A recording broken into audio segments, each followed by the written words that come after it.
all, but if great.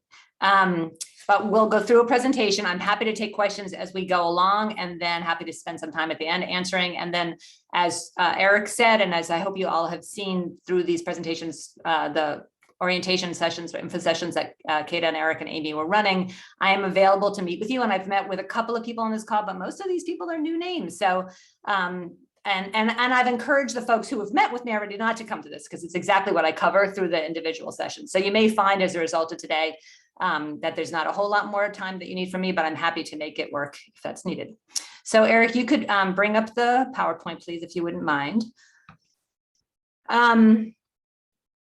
And I just want to start quickly by saying that I did a presentation for the Berkshire Council's Arts Network.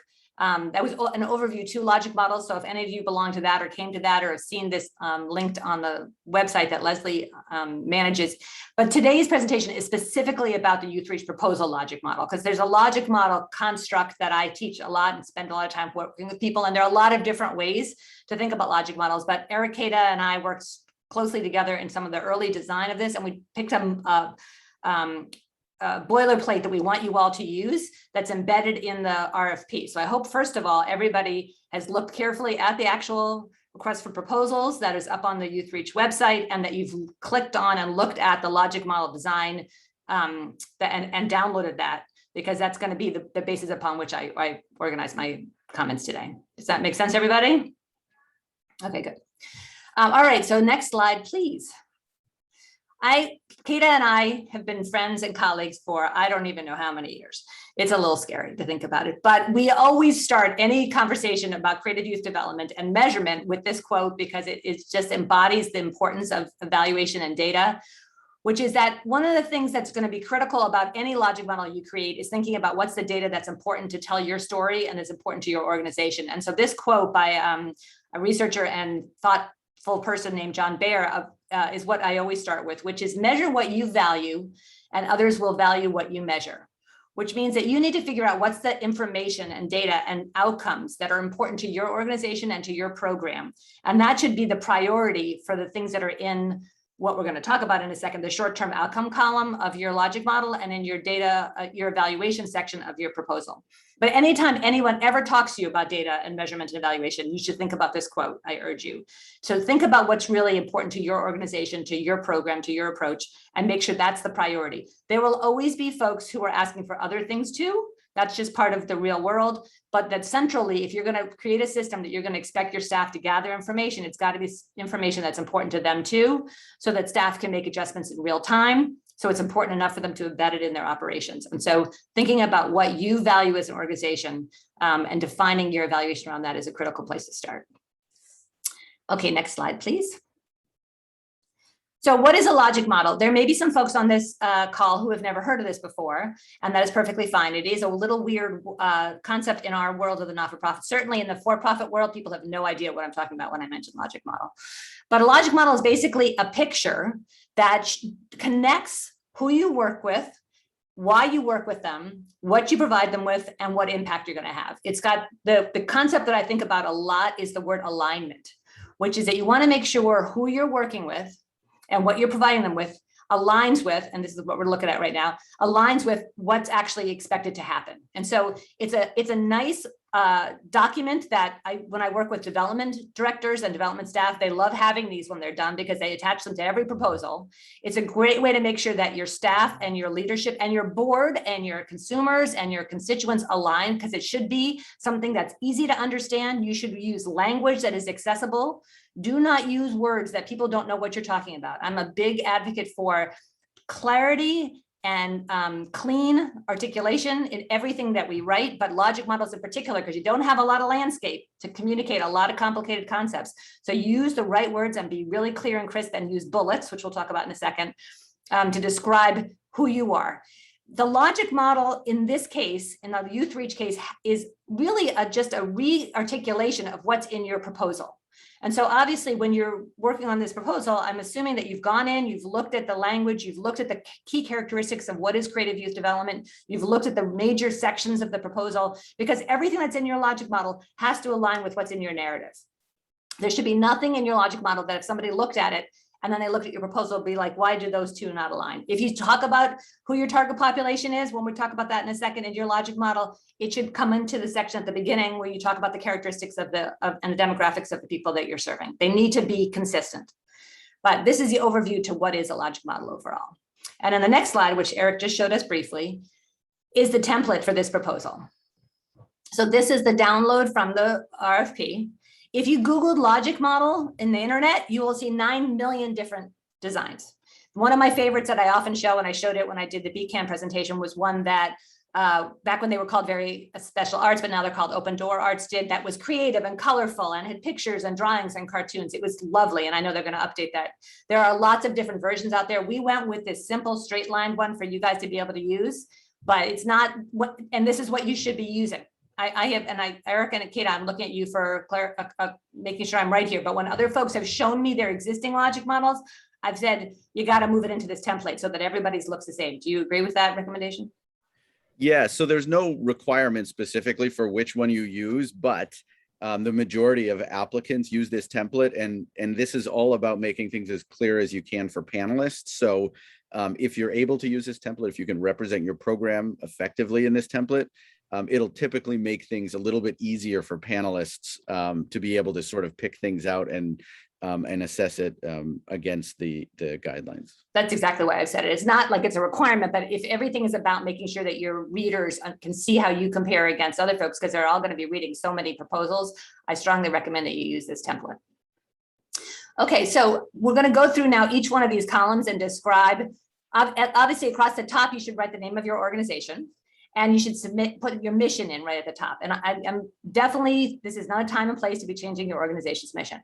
If you were part of an enormous, large organization and your program has like a sort of a key program goal, you may find that that's better in terms of describing what it is that you do. So like if you are a large multi-service organization, but within your arts department, you have a very clear mission/program goal, you may want to put that there instead of your organization mission, or you might want to put both, which is your organization mission and then your overall program sort of priority and goals, so that people can see where the arts sit within your larger institution, because it would be a shame if your mission doesn't in any way, shape, or form speak to arts or creative youth development.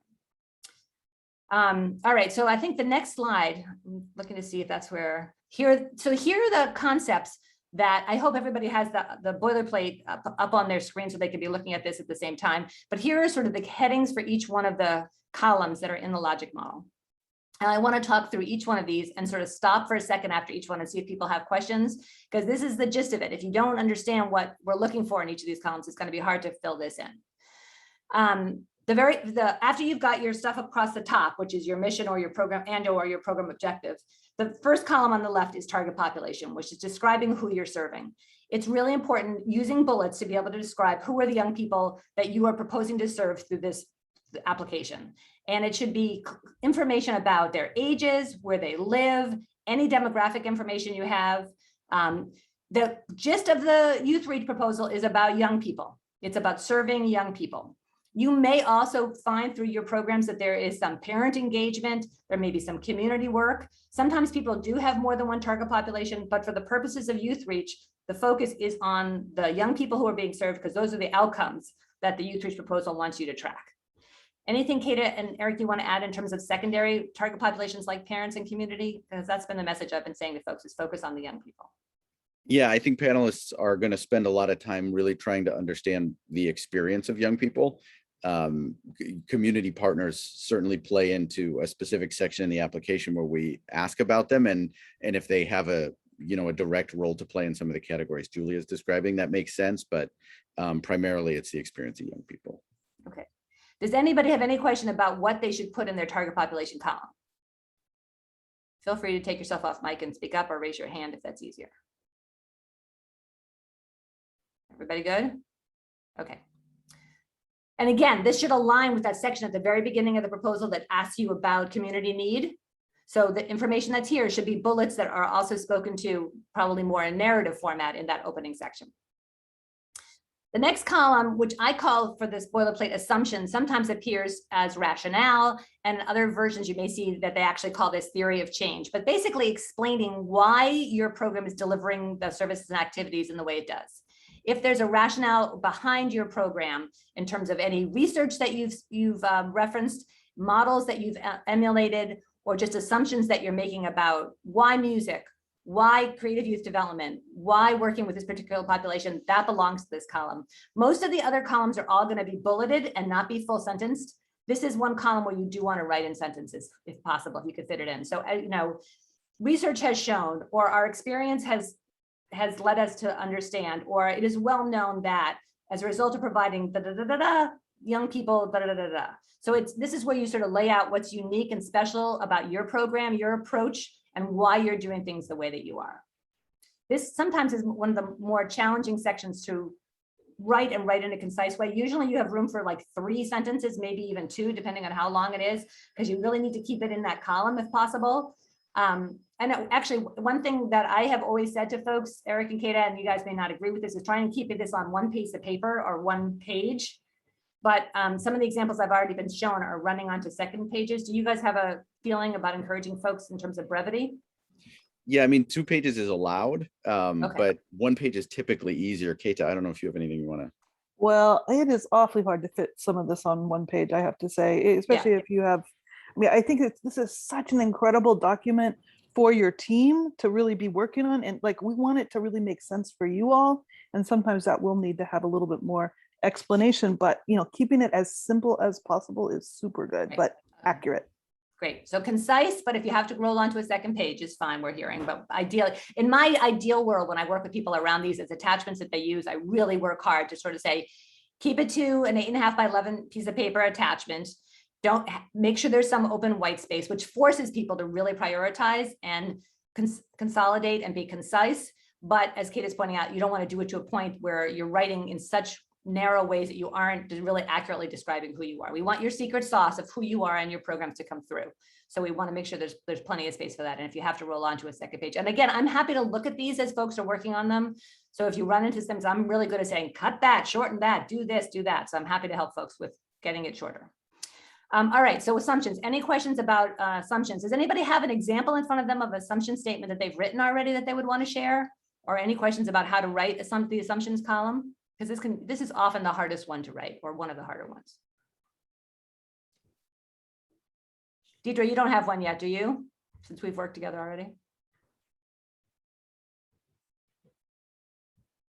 Well, you're on mute. Not yet. Okay, so I met with these guys Thank already. you for asking. Sure, I think you're the only person on this call that I've already met with. Everybody else here is new from what I can tell in terms of meeting with me. Does anybody already have a logic model that they've used before? Okay, so I'm seeing some head shaking. Could anybody, no, Patrick's saying no. Anybody have a statement, or that have they had an assumptions column where they've written something in this column before? Do you have an assumptions column in your current logic model? Anybody? No. We have a theory of change column from the last Sarah round. Yeah, can you read one of the sentences from that column? Sure. So we, at that time, it was in kind of a if-then format. I think this was from, it might have been 2 rounds ago. Yeah. But it was, so where's Springfield, Mass, it was if Springfield youth participate in quality sequential music instruction with faculty who understand the needs of urban youth, then these young people will develop additional critical life skills such as self-regulating behavior, perseverance, and collaboration for a common creative goal that lead to reduced rates of suspension, disciplinary incidents, and increase their likelihood of graduation.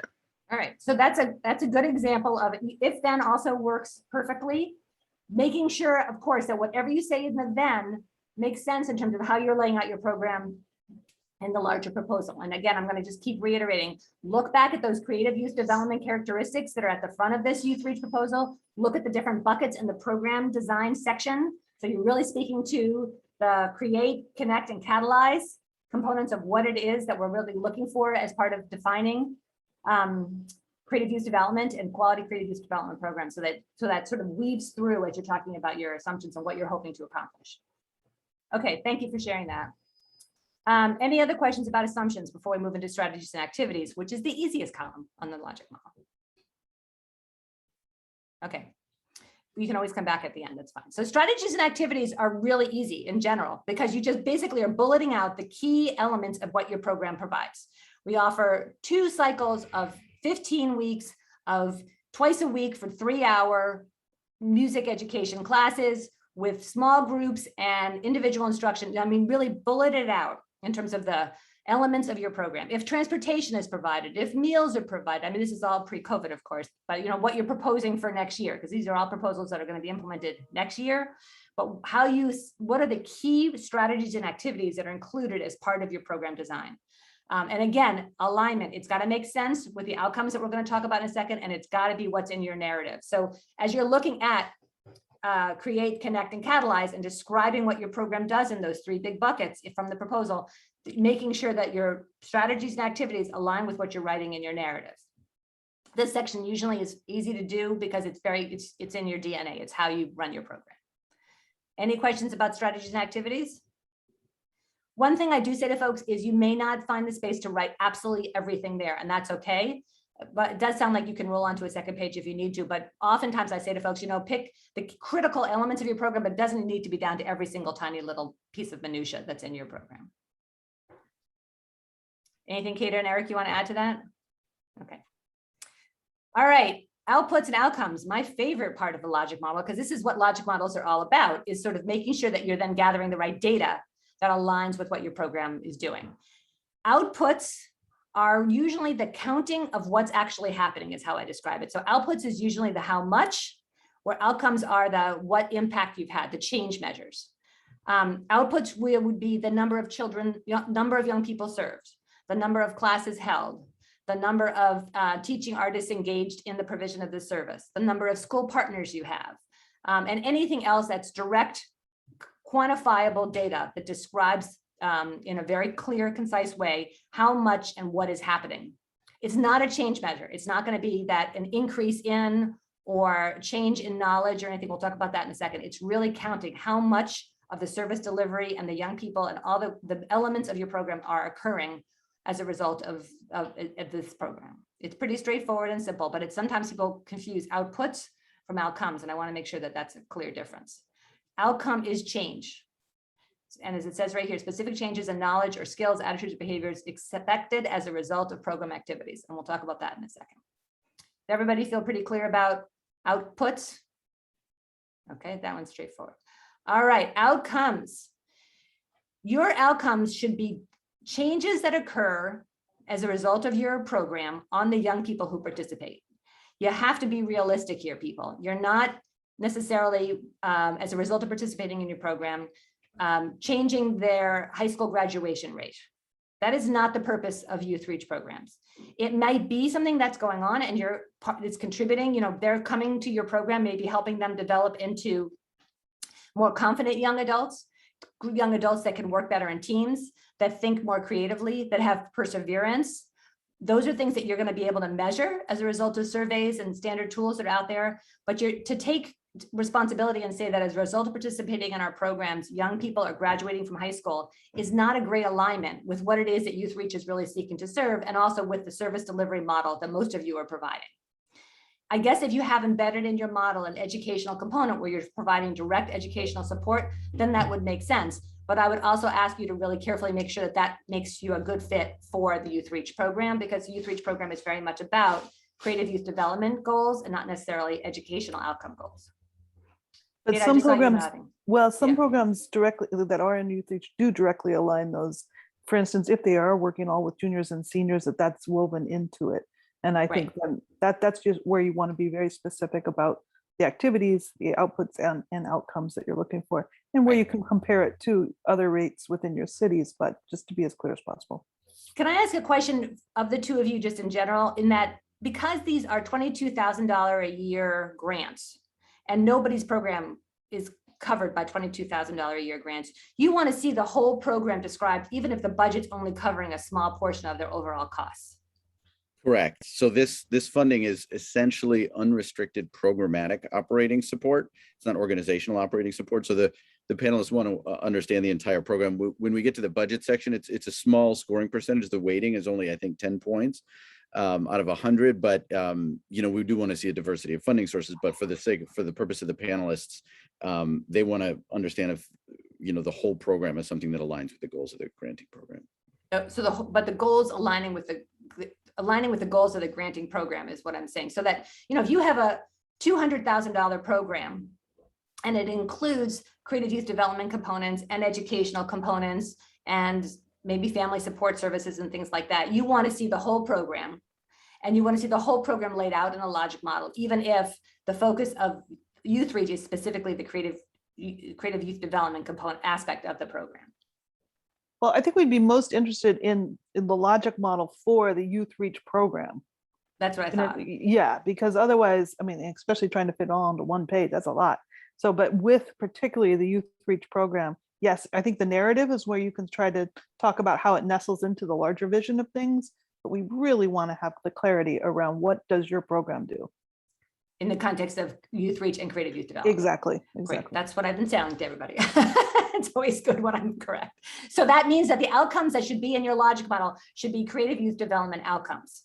Even if nestled in your program is some of the educational outcomes as well, or family support services, or community building, or all the other great things that happen, there isn't a lot of room for a million different outcomes, nor should you be seeking a million different outcomes. You need to really prioritize the key. I've been saying 3 to 5 short-term outcomes that make sense, that align with your YouthReach program, and that are creative youth development outcomes. And when I talk about outcomes a lot, I talk about knowledge gained, knowledge and skills, attitudes, and behavior. So thinking about what outcomes really make sense with what it is that you're providing, that you can say that as a result of participating in this program, these are the outcomes we expect. An increase in X, a knowledge gained around Y. You want to really make it specific so it aligns with what it is that they are receiving as part of your YouthReach proposed program. Any questions about short-term outcomes? We're going to talk about this more as we move through, but this is sort of the definition. So that's why I wanted to spend some time on this slide. I'm seeing the heads that I can see are nodding. So, but I'm assuming that anybody will jump in if they have any questions at any point. All right, then the very last part of the template that we've laid out for you is sort of the long-term outcome or impact, which is what I describe in this column, is that this is ultimately what you think is changing it for the young people in your program after they've left your program. If you could run into them on the street and find them and say, so looking back on this program, what impact did it have on you? And you've got a little microphone in your hand and you're taping them what they're saying. This is what you're seeking, what you'd love them to be able to tell you. It should be described in a way that could be measured, but you are unlikely to be measuring it because nobody has the time and energy and resources, unfortunately, to go out and find all of their young people and ask them these questions. But it needs to be able to be written in a very clear, concrete way around what is the ultimate desire for your program to have an impact on these young people long-term, beyond the confines of the time that they're with you. Does that make sense to people? And is that clear? Again, it should be written in such a way that it could be measured if one had the resources and time to do it. Great. Thanks, Emerald. The thumbs up are good to get and the head shaking. Okay, so I think, let me see what the next slide is, Eric, because I don't even remember.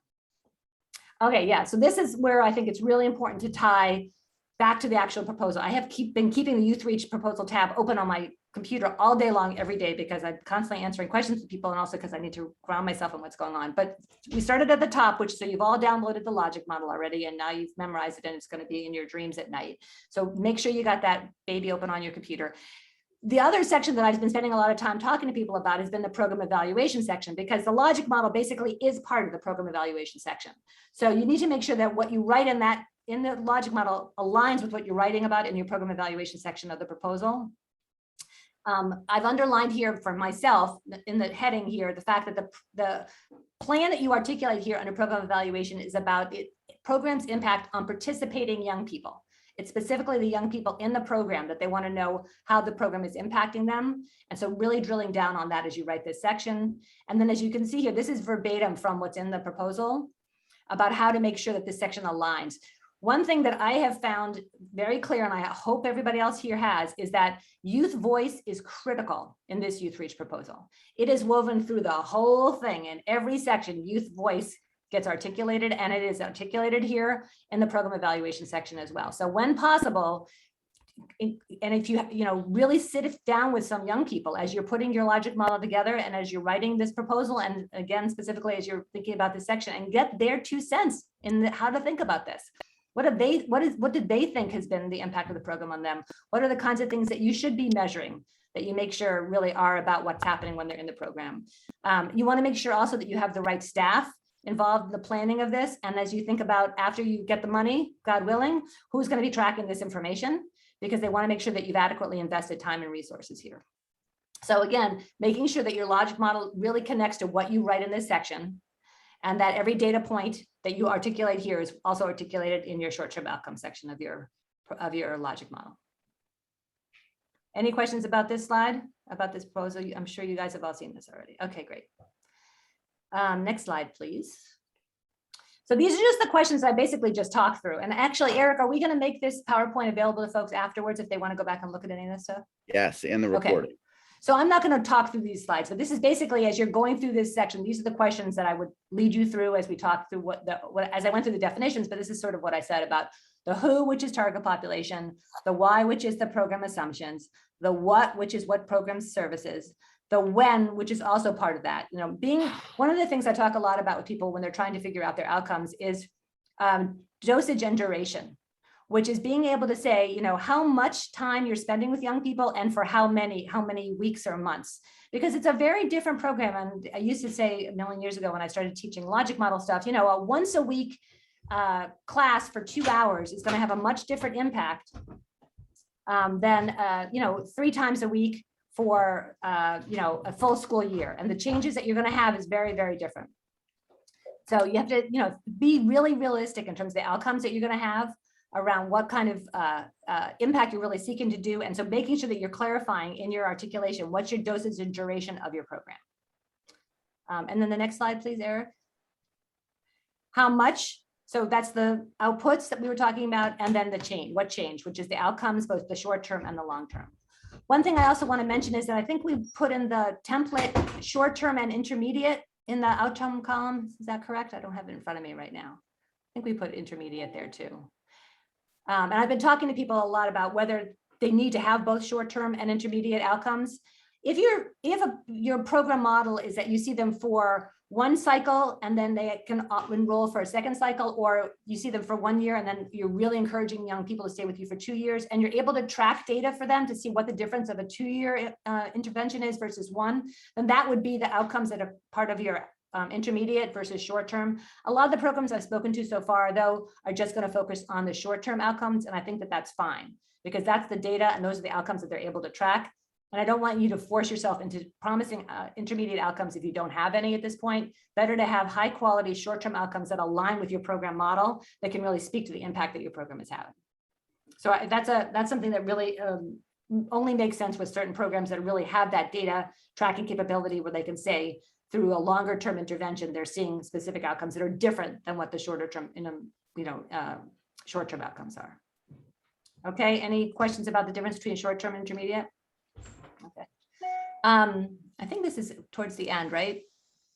So one of the things that, it's interesting, a lot of what I've talked with people about is how they're going to track their short-term outcomes. And so I've gotten into conversations with folks around survey development and assessments and things like that, and the tools that they're using, the tools they're going to need to develop. At this point in time, you have to describe how it is that you're going to track this information, but you don't necessarily have to have your entire tools developed until you are certain that you're really going to be gathering this information. And then we can always work further after the YouthReach application is due to figure out if you've got the tools in place. But you should be thinking about, if you're putting things in your short-term column, what you want to be measuring, how you're actually going to measure them. There are really great standard tools out there around creative youth development indicators, around youth development indicators, around different assessments. One of the things, Kate, I don't know if you put it in the chat, is the Youth Arts Impact Network website link. I hope most people know about that, but it's a great source for lots of different examples of tools that are out there from a measurement standpoint. We're not going to get into the actual tool development today, but fundamentally, if you are, everything you put in that short-term outcome, you have to be prepared to measure, because I'm sure you're going to be reporting back on those short-term outcomes to Mass Cultural Council and YouthReach when you get this money.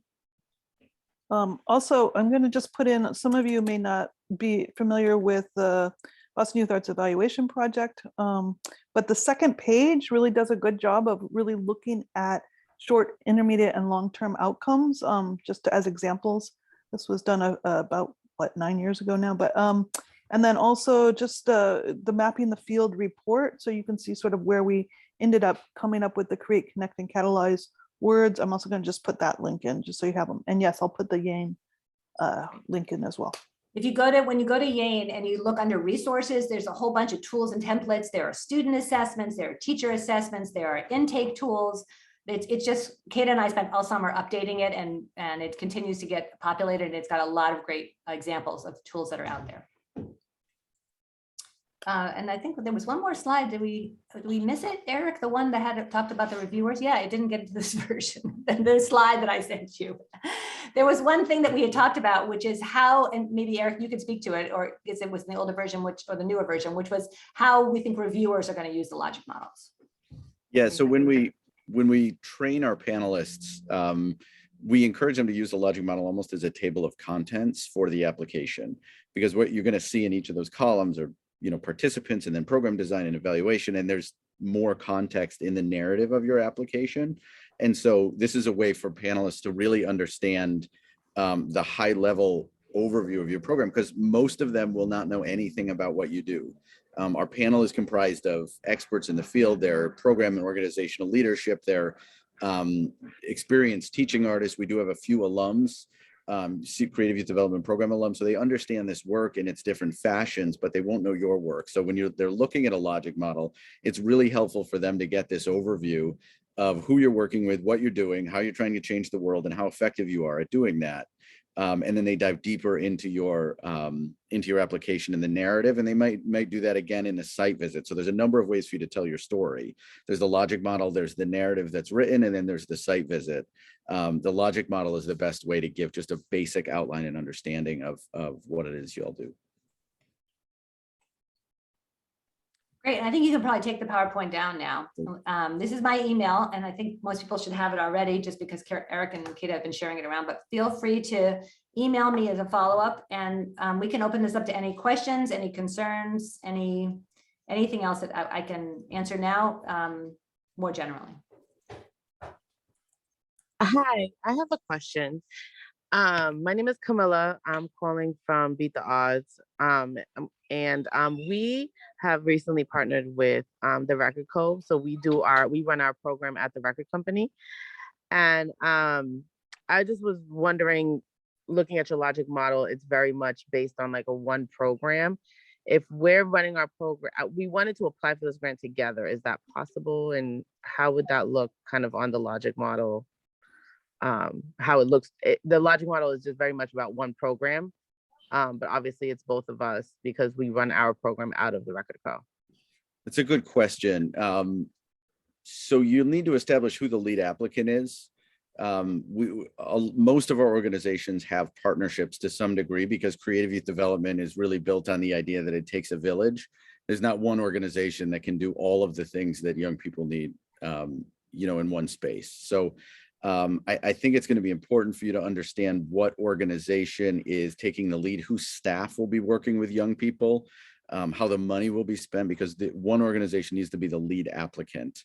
And again, YouthReach is a programmatic support program. It's not necessarily an organizational support program. So you're going to want to be specific about, you know, what group of young people will this grant support? What are the activities that group of young people will do? And how will you know it's been effective? So in some organizations, you know, it's just one small program. In others, it might be a couple of programs that you'll have to describe sort of across the board. That choice is ultimately yours. You know, how you want to tell your story is sometimes as important as what that story is. So it's ultimately up to you, but we can talk offline a little bit more specifically about the ins and outs and nooks and crannies of it. Awesome. Thank you so much. I appreciate it. That makes sense. Eric, quick question about the site visits. So that would happen after the deadline, right? So they will be like next year. Correct. Yes. Yeah. Okay.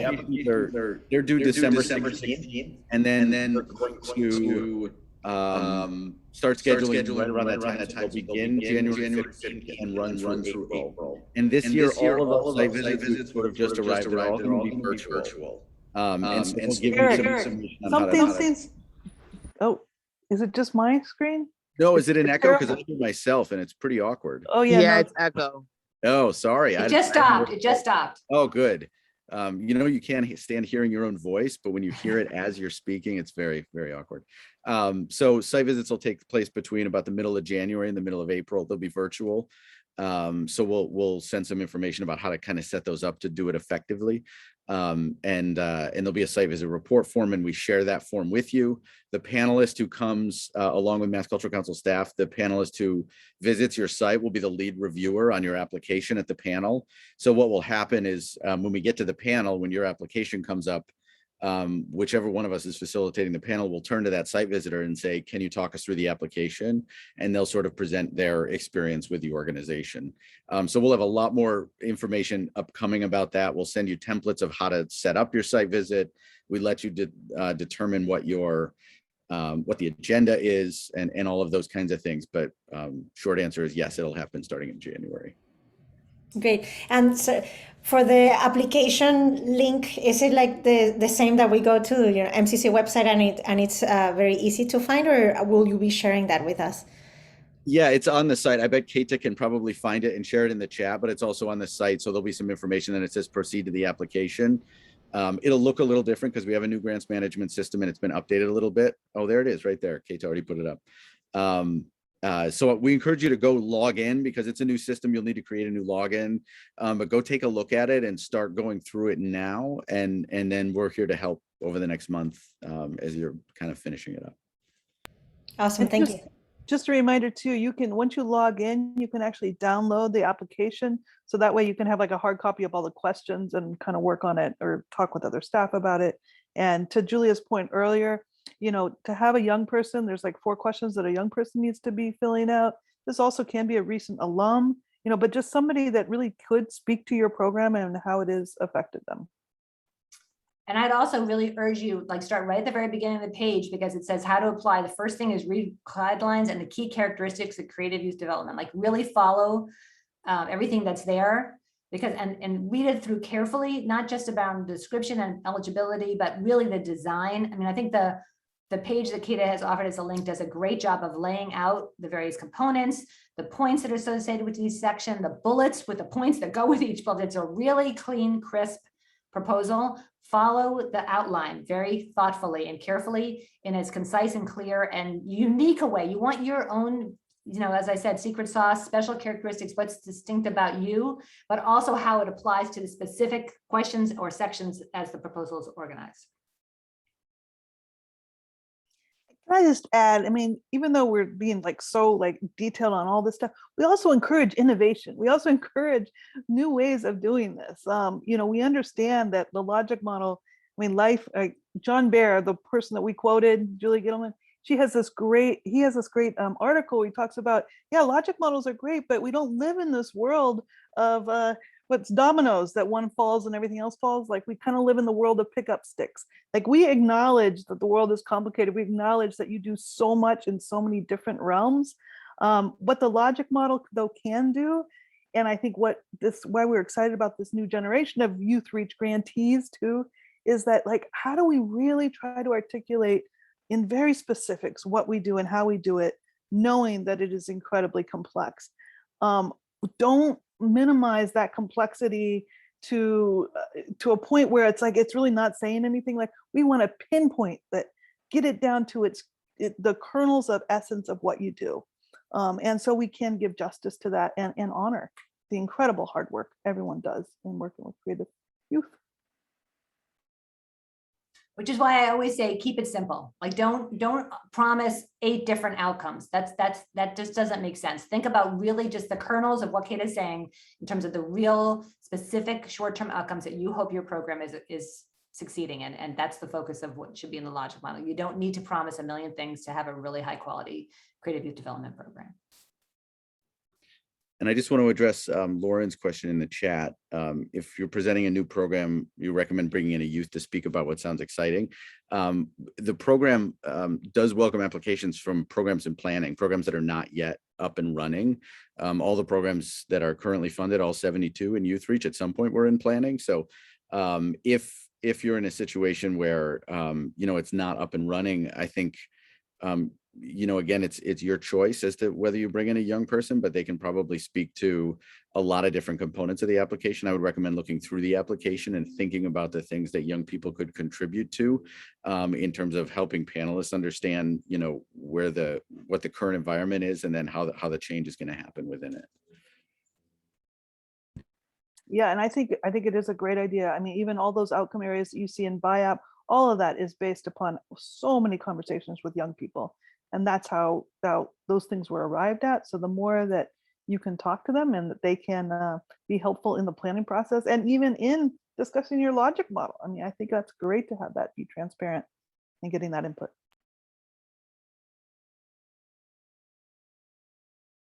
Kata, where's the BIAP link? Did you put that in the chat? I did. I just went looking for it. Sorry, it was a two-for deal at 10:33. You got the BIAP logic model and then also the newer history on mapping the phenomenon.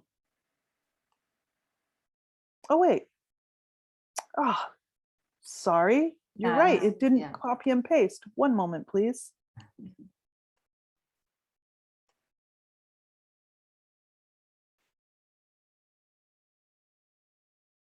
Yeah, I had realized that on the internet, a lot of them only had the one page and it's a 2-page one. So I actually had to dig into Google Drive.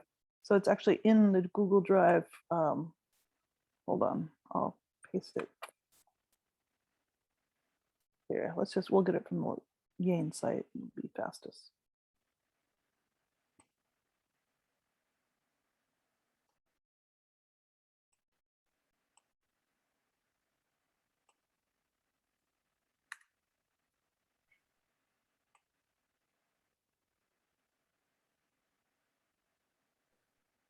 Any other questions, even as specific as they might be? They could be helpful to other folks while we're all here together.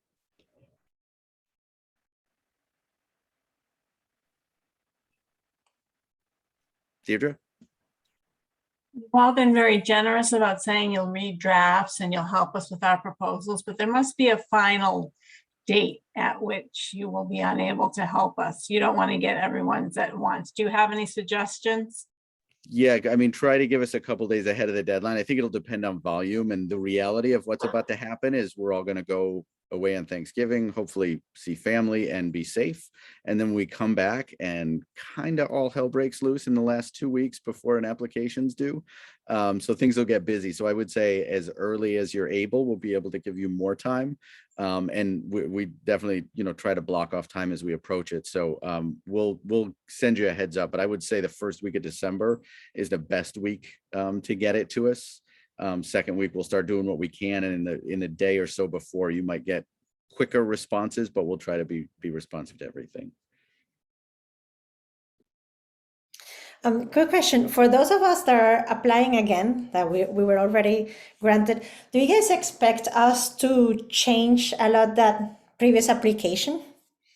Not necessarily. I mean, the previous we've updated the guidelines with new frameworks for this work about, you know, the kinds of practices that are effective, and there's different language, but you know, the application itself probably has a lot of language in it from prior times that you could slide over. So I would look at it carefully, but I would highly doubt you'll have to sort of reimagine everything if there haven't been significant programmatic changes. Okay, thank you.